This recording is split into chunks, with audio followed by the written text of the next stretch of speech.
I want to just stop you on that a little bit because that's a Go ahead. really interesting combination of words that we don't hear a lot, which is compliant, decentralized finances or exchanges. Can you kind of explain what that really means? Sure. Yeah, I know we're bouncing off a lot of topics here, but Yeah. yes. So in terms of what that means or how we would say it, we could kind of divide up like the cryptocurrency community or movement or whatever you want to call it into two major categories, I think. One Yeah. is this sort of like hardcore group that is basically going to build things around their philosophical beliefs, which is going to look like these kind of like open public protocols Mhm. that are completely censorship resistant. Things can't get changed. If there's a hack or a bug, it's like there's no recourse. They're just like completely open. It's kind of like Wild West to some extent, which is a Yeah. really interesting idea Mm. of how to maintain and operate a database Yeah. and the applications that run on it.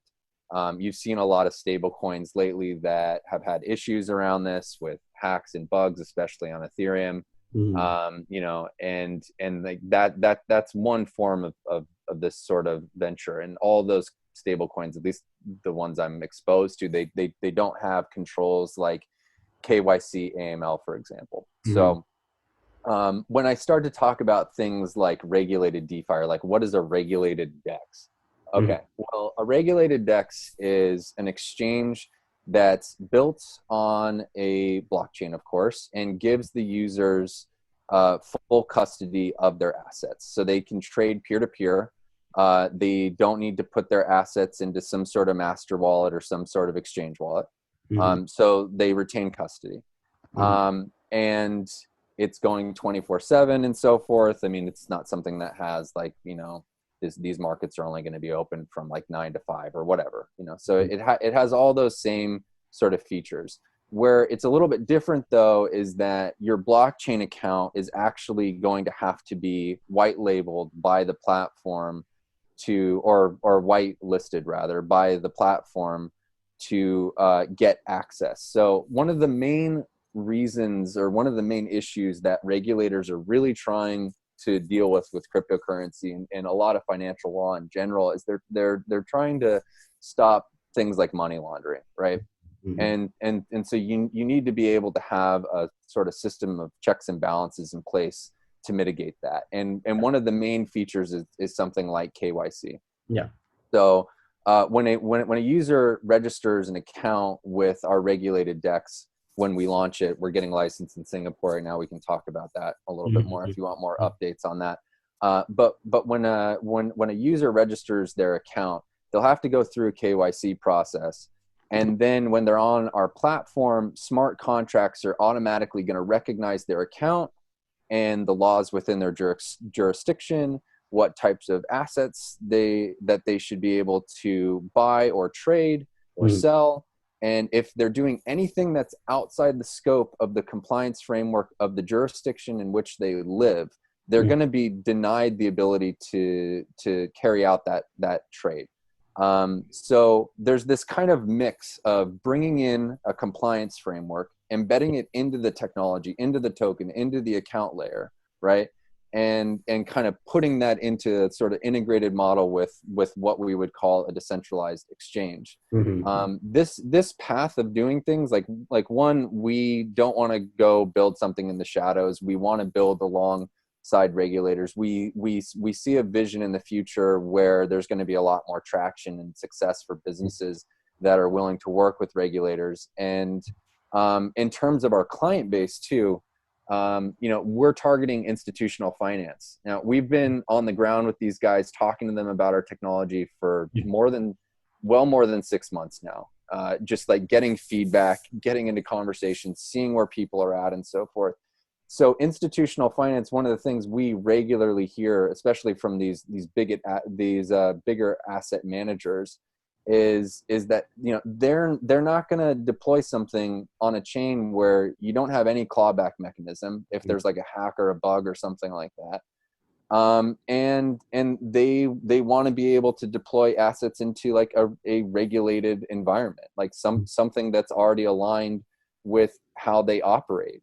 They don't want to just jump into a sort of Wild West situation. And especially, I mean, it's not that hard to imagine this. I mean, if you're managing like billions of dollars of assets, like you're not going to deploy those into a place where, oh, there's a hacker, a bug, and you know, I can't get recourse for that. And oh yeah, by the way, that's actually a violation of securities law, you know? So Yeah, but I do want to push back a little bit, Ron, where oh yeah, go for it.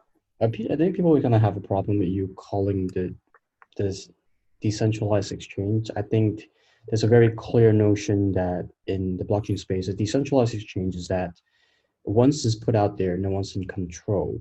So how would you justify calling yourself a decentralized exchange in that sense? Well, I think somebody's always in control, right? I mean, I think that there's a bit of a misnomer in like the But blockchain. can anyone launch like a version of the exchange? What do you mean? Can anybody launch a version of the exchange? Like, could somebody like is our code open Yeah. source and available to people? No. Yeah, Okay. our code is going to stay closed source. Okay. So I think that's gonna be a lot of people are gonna say, well, you know, if your source is closed, if you closed source, how can you call yourself decentralized? Because again, we don't know what's going on in the background. We don't know if the logic or like if there's any bugs that Mm-hmm. might be exploited. If it was open source, we were to see that and kind of fix it. The community kind of fix it. Sure. Yeah, I think it's a fair critique. I think the way that I and our team thinks about this is that you can look at this topic on a continuum. I think a lot of the time this conversation can turn into like a decentralized exchange has these features, and if you cross one of these lines, you can no longer justify it being a decentralized exchange. Yeah. We've made a variety of informed concessions to make sure that the product that we're building can actually fit with the demands and the needs of the audience that we're trying to target.